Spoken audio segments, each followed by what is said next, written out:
Welcome to Better Daily Life, where we are moving forward 1% better every single day. Download the app and supercharge your journey at betterdaily.life. Now it's time to ditch facts and get facts with your host and my dad, Alex Van Houten.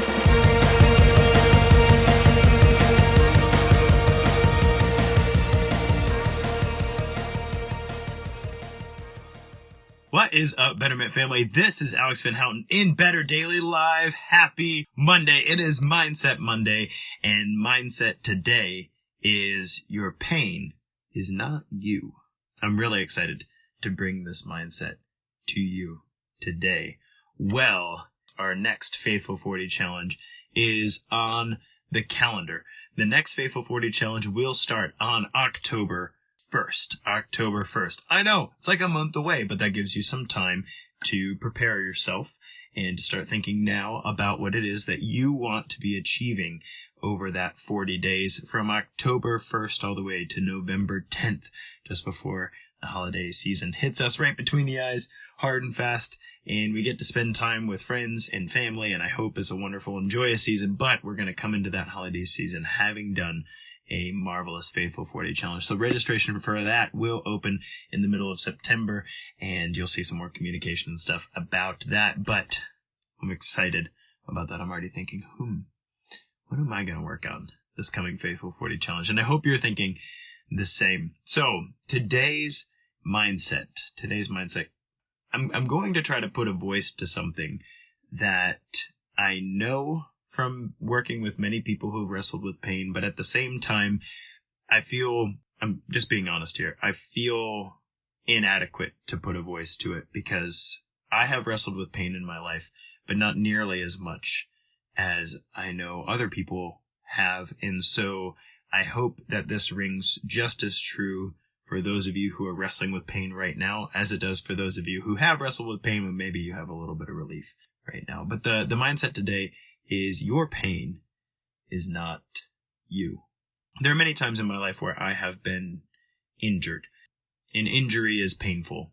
You know, there's an acute bout of pain, meaning it hits you hard and fast, and it's excruciating for a short period of time. And by short period of time, I mean you're lucky if it's like 2 days. Sometimes it's longer than that. Those of you who have had surgery and recovered from surgery know that acute pain can last many days. I can think of a few different times where pain in my life was particularly acute. An ankle dislocation was one that really got me. But there's a pain that comes with a tooth infection. You ever had a tooth infection? That's a weird kind of pain because it's like in your head, you know, and you can't think about anything else. Like if there's something painful in your body, sometimes you can find a different position to be in where you can escape it for a moment. Maybe it's not painful, but when you have a tooth infection, there's no escaping it. You're just stuck with it. It's a terrible feeling. There's no changing things. So your tongue's darting around in there. You're like chewing funny. You're trying to numb it, you know. Anyway, this is on my mind because on Thursday, I had a really, really bad back spasm that stuck with me for some days. It's still with me at the moment. I have a couple bulging discs, maybe even a herniated one in my lumbar spine. And that means that sometimes when I'm inflamed down there, let's say I had a particularly good workout, nothing crazy. I didn't go deadlift beyond my abilities or anything, but let's say I had a particularly good workout, and so there's a little inflammation across the middle back. This also can happen if I'm fighting off a pathogen. So if I've been exposed to like a respiratory virus or something like that, then when my immune system is like, hey, let's fight this thing, then the inflammation that spreads throughout the body, that lower back gets inflamed, and what happens is those discs and the nerves that are next to those discs, they don't get along really well. And so sometimes that disc will push on the nerve, and your muscles are slaves to the nerve, and so what that means is your muscles do all kinds of weird stuff up and downstream when a nerve has undue pressure on it. Anyway, as far as I can tell, I had some inflammation in my lower back, nothing big, but I was a little sore. And I sat down for a coaching call on Thursday afternoon, and it was a great call. We had a great conversation, very powerful, a lot of good strides made. And then I went to stand up from that coaching call, and I was not okay. I sat down okay, but when I got up, I was not okay. Normally, I operate in my life on a scale of 1 to 10. I would say I operate at a 2 or 3 on the pain scale. And that's fine. It's just normal. Life is suffering sometimes. That's the fundamental Buddhist concept. Life is suffering. And that's actually a fundamental Christian idea as well. Maybe not articulated, but the idea being that one of the fundamental truths in life is that the lamb has to die for the remission of sins. And that's a fundamental truth of Christian theology, is that one has to accept that the perfect man went through the trauma, difficulty, and death associated with all of the terrible things in humanity, and that suffering is part and parcel of the truth of life. Like that's a thing that must be accepted. That's a thing that must be internalized. In fact, it was Christ who said, "If any man wishes to be my disciple, he will deny himself, pick up his cross, and follow me." You could take that to mean a bunch of different things, but it's a call to bear one's suffering well while denying oneself in the moment. In other words, you might want to get away from the fact that suffering is a part of your life.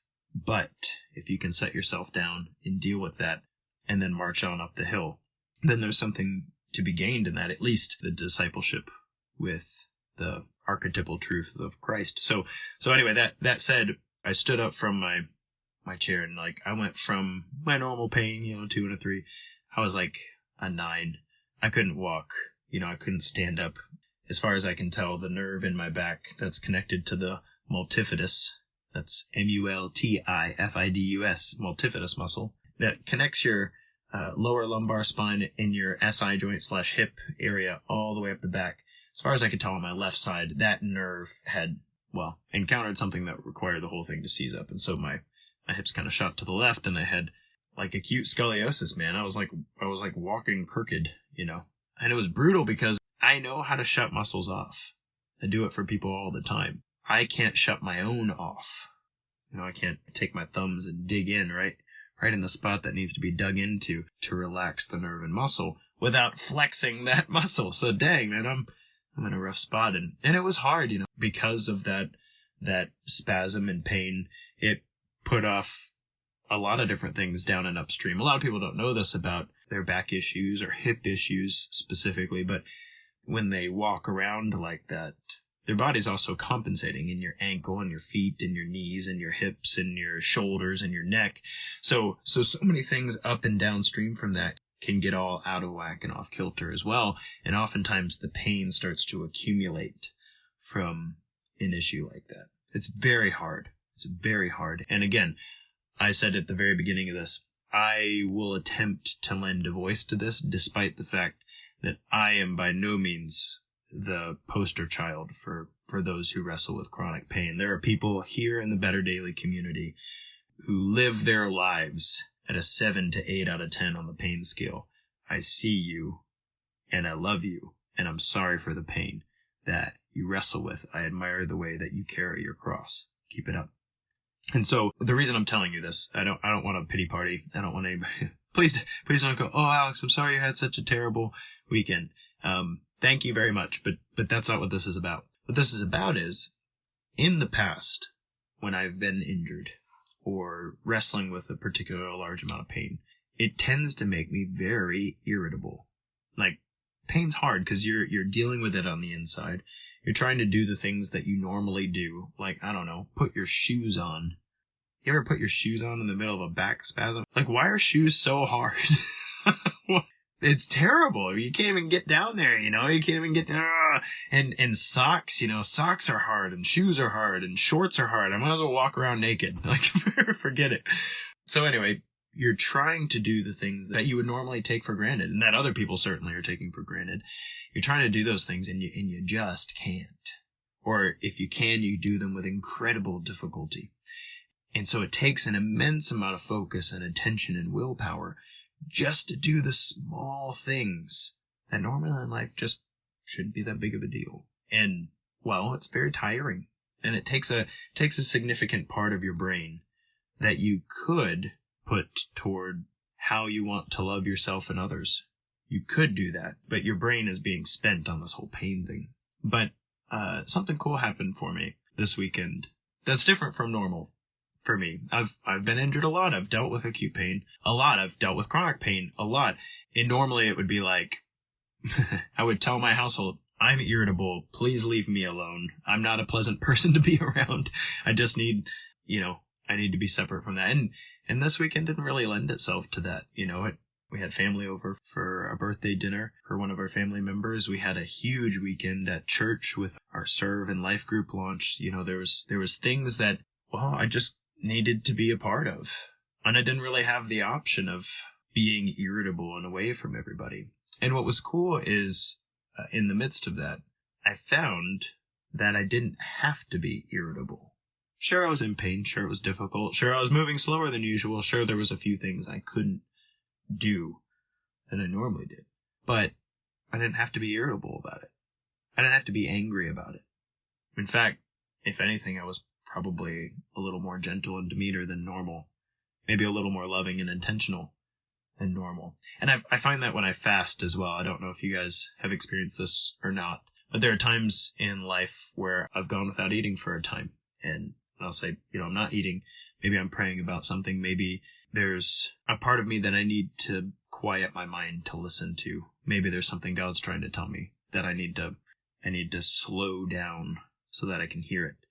Then maybe my digestive tract just needs a reset. There's a number of reasons I've spoken with you guys about in the past that I fast. But there was a time in my life where if I didn't eat, I'd get hangry. Like, I need to eat something. I'm gonna be annoying until I do. And that all the Snickers commercials where the person's kind of hangry and they're like, hungry? Get a Snickers, because that's a really good way to deal with your irritability, to spike your blood sugar. Don't grab a Snickers. Don't do that. But in a fasting discipline, in a fasting practice, something crazy happens and you start to realize that your hunger is not you. Just because you're hungry doesn't mean that you need to be angry about it. Just because you're hungry doesn't mean that your body has to respond to it stressfully. You don't have to have a headache. You don't have to be in a rough, terrible situation. You can still operate well while hungry because your hunger is not you. And in the same way, I saw that this weekend in myself, which was very cool, that just because I was in pain didn't mean that I had to be irritable about it. It didn't mean that I had to be angry about it. And there was a weird level of acceptance and peace. It stinks to be in pain. And I wanted to be better. And I wanted to be able to move and do the things that I normally do. And I certainly didn't want to have to be thinking about that stupid spasm in my back the whole time. But it was okay. And I'm having a hard time articulating this, but there's this idea that comes about in the research around terminal cancer patients or those who are terminally ill with a degrading or chronic disease, like Stephen Hawking, for instance, with ALS, where they, as individuals, have every reason to be angry, otherwise occupied in mind, body, and spirit, have a poor attitude, be irritable and frustrated with people and short-tempered and all those things. But these patients just aren't. They aren't. They're not asking anybody else to bear their burden or suffering for them. They're bearing that just fine. And not only that, but they have a little left over because their pain is not them. There's still a decision you get to make when you're suffering. And that is, am I going to make this my identity or not? Am I separate from this thing? Am I separate from this difficulty? And I know that's a hard presence of mind to have, and it's very difficult when you're in pain. It's kind of like when you're really cold. This is making light of it. I don't mean that, but when you're really cold, I think it was Lewis Black who said, it's so cold outside that when I walk outside, I start thinking, you know what? I think I should probably, it's so cold out here. It like interrupts the thoughts. That's what pain's like. When you're in pain, you're like, I think I should. And then you're like, ow, that hurts. And that's hard. But I want to encourage you today because there's physical pain and there's also mental, emotional, maybe even spiritual pain. Okay. Like you might be in some sort of pain and suffering that's not just physical. I want to say to you that your pain is not you. That's not your fundamental identity. It might be one of your fundamental experiences, but pain is not who you are. And I hope that as this week gets underway, that is a decision that you understand and that you can make. The pain is not who you are. And this pain, like I said, some of us are dealing with physical pain. I'm very sorry. It stings. Some of us are dealing with pain from a long time ago. Traumas in our past. Things that happened to you. Maybe things that you did. And it's pain, and it's resentment, and it's regret, and it's difficulty. And I'm telling you that that is not you. It doesn't have to be you. Your suffering and your pain does not have to be you. Christ said, "If any man wishes to be my disciple, he will pick up his cross and follow me." He did not say, "You are the cross." Your pain's not you. And I hope that this week, that you don't have to experience any pain. That the past has been hunky-dory, and there's no problems to deal with, and that your body isn't in rapid mortal degradation, and that you feel it in every bone in your body. I hope none of that's true, but if it is true, if there's something deep, dark, and difficult following you around, if you're carrying something painful today, I want you to hear it from me. And if you don't hear it from me, hear it for all of the people I've ever worked with who have found a way to rise above despite their pain, because I have worked with people who have experienced levels of pain I can't imagine and have experienced it every day of their life for 30 plus years. Your pain is not you. Guys, this has been Alex Van Houten in Better Daily Live. Thank you so much for joining me for Mindset Monday. Tomorrow's Nutrition Tip Tuesday, and I promise we'll have something a little more lighthearted and powerful to help you on your 1% better journey. Until then, it is just 1%. You got this.